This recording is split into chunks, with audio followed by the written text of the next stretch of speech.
What's up, everybody? Welcome to the Lamonts Gym and Custom Knife Show, the number 3 podcast.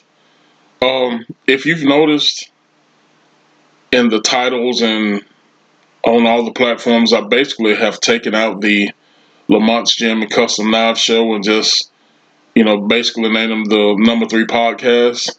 But Grok, if you're familiar with Grok, the AI entity that's on Twitter, X, stated that the show is the Lamont's Gym and Custom Knife Show, and I claim that I have the number 3 podcast. So it listed the top 5 podcasts of Joe Rogan, Tucker Carlson, and some more. No. Grok, I don't claim that my podcast is the number 3 podcast. That is my show, the number 3 podcast. It illustrates the number that I've worn, when I've played any type of sport, the number 3. It also illustrates the Father, the Son, and the Holy Spirit. Not, I have the number 3 podcast. I have 5 followers on YouTube and 850 on Twitter. So I don't think anybody with those numbers would tell the world they have the number 3 podcast.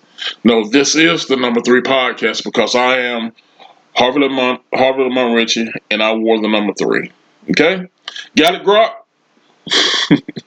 I thought that was funny, but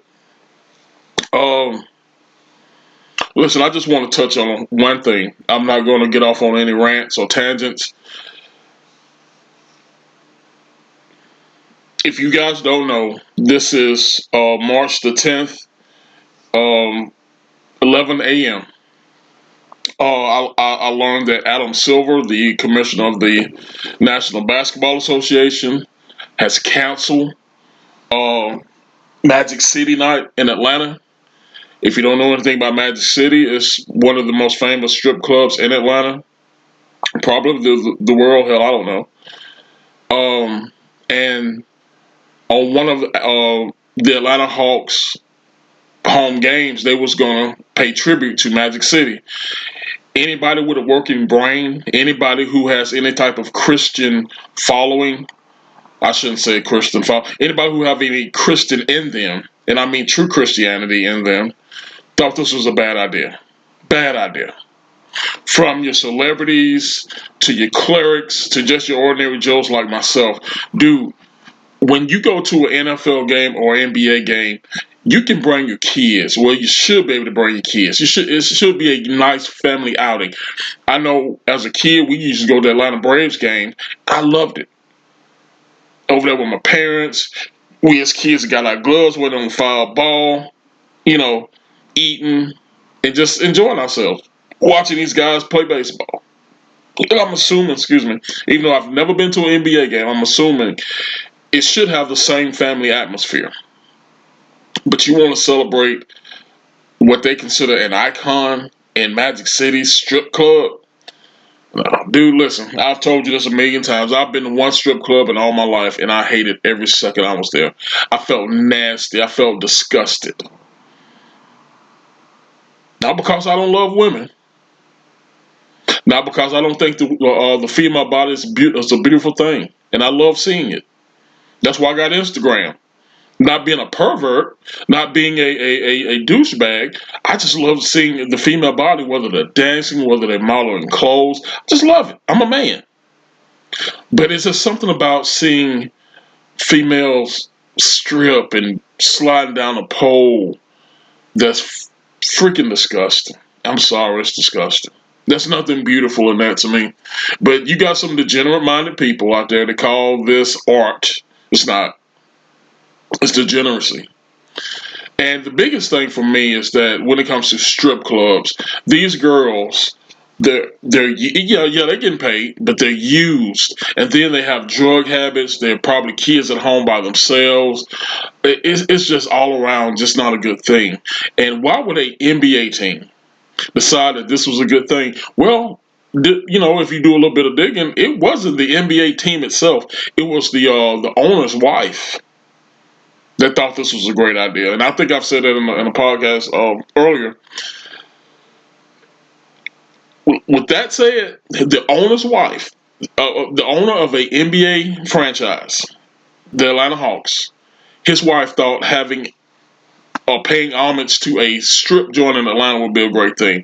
Well, think about this. The governor of California, Gavin Newsom, I think that's his name, his wife is the main reason that the in California the past 5-6 years that teaching kindergartners and first graders about homosexuality and sex was a good thing.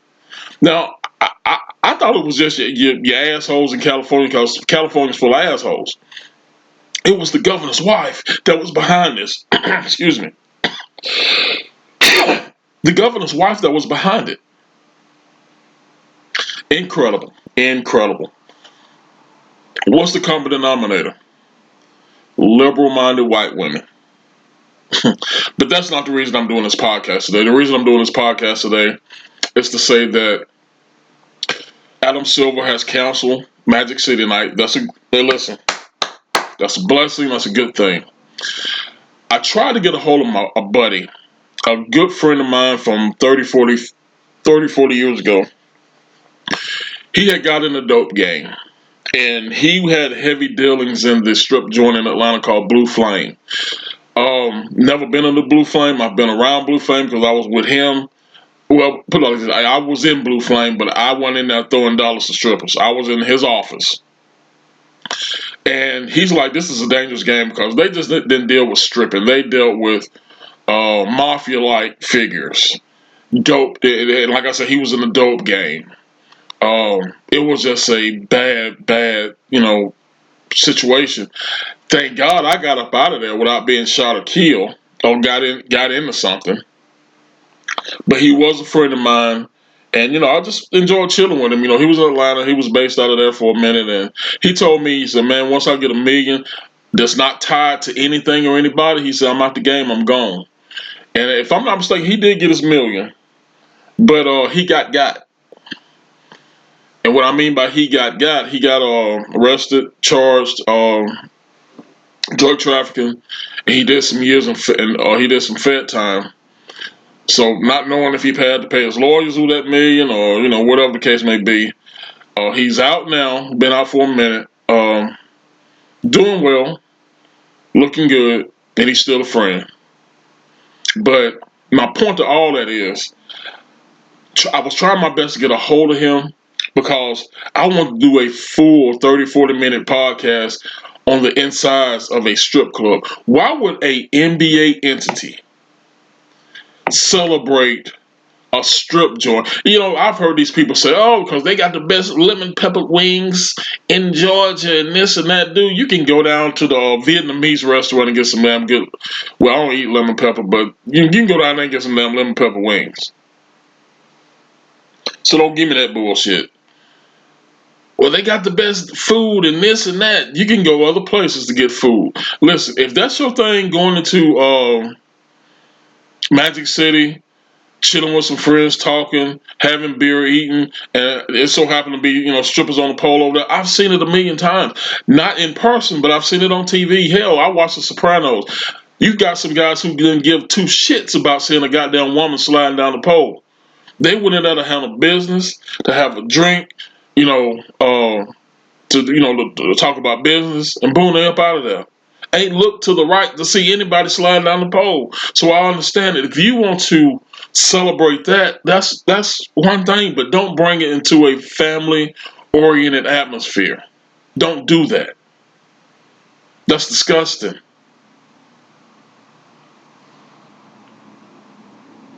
And like I said earlier, I've been in one strip joint in all my life, and it was local, up at Fort McClellan.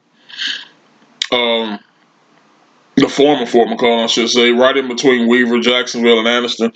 To this day, I'm not sure what city they pay their taxes to, because if they had a 911 call, you had all three come out there. Nobody claimed this area, so listen, I don't know, don't care. It's not a big deal, but that strip joint You didn't have too many people going in there for the food and to take care of business. And you know what?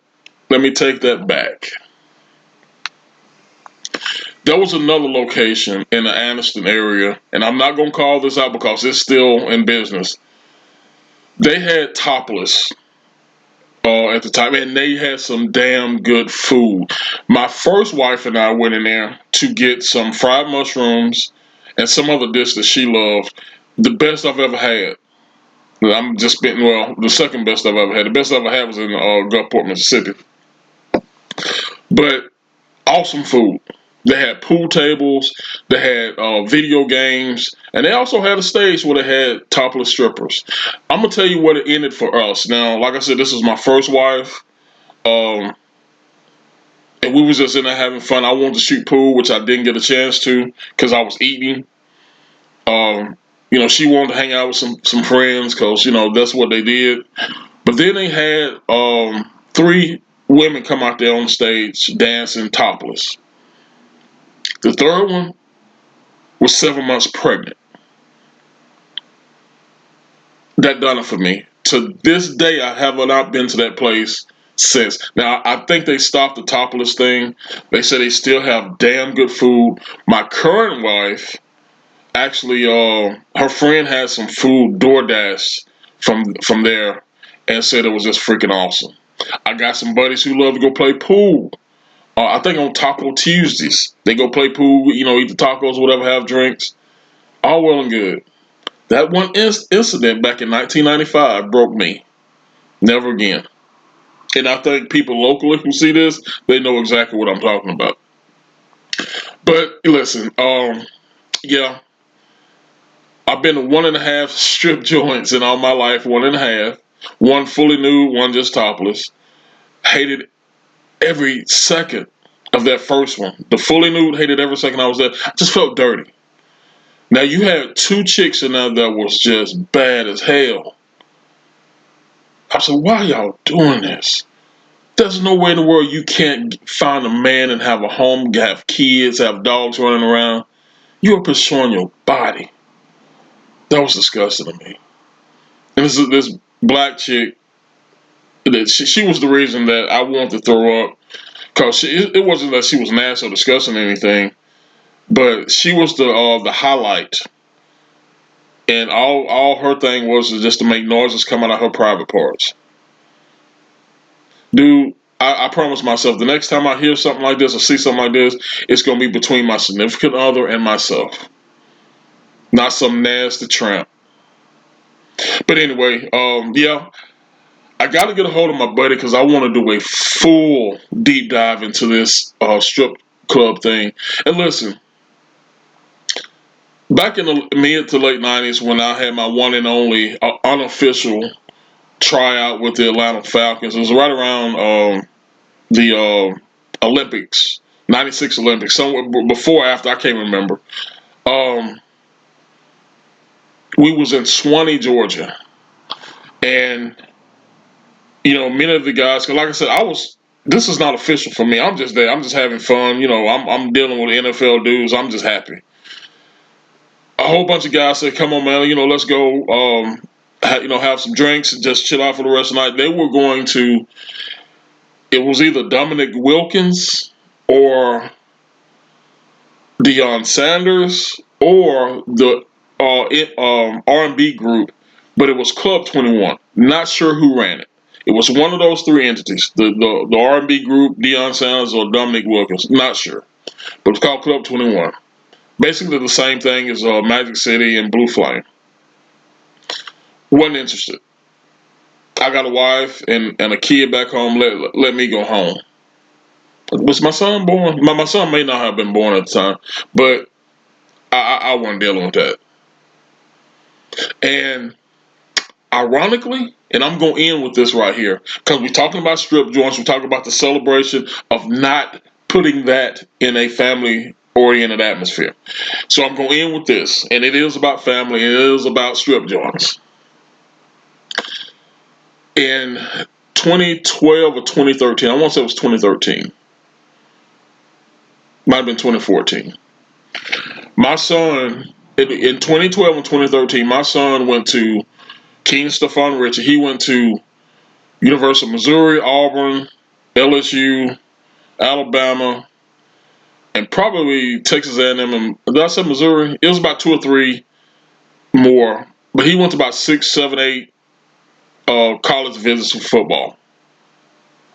I had no clue. Had no idea he went on these visits other than pictures posted on Facebook. So I'm like, Kenyon, why didn't you tell me? So he never told me about those visits. The 2 he did tell me about was to Miles College and to Tuskegee University. And knowing myself how the football recruitment visits go, well, fast forward, 15 some odd years, they changed a little bit. We did tours, we heard speakers, blah, blah, blah. But when it got to be 6 o'clock, the girls who had it, I guess, running the show, and the recruiters, the guys who were actually recruiting these kids, got them, loaded them up, they went on time. And you know what? But now this is 2 Division II black HBC universities. Do you know where they took them? To strip joints, strip clubs. Sure did. They took them to strip clubs. Was I happy about it? Hell no. But that's where we are in today's world. What do you think Florida State and Miami and USC do? Do you think they carry these kids to mass, to crowd practice? No. And the reason I brought Miami up in that, I've heard about Miami. Jesus Christ, I've heard about Miami. It goes way beyond strip joints. It goes straight to damn near prostitution. But listen, here's what it is, man. I just don't think that right there need to be anywhere around a family atmosphere. If you're an adult and you want to go enjoy that, do it. You have the right to. You have the privilege to. But keep it away from the kids. Anyway, that's it for me. I'm out of here.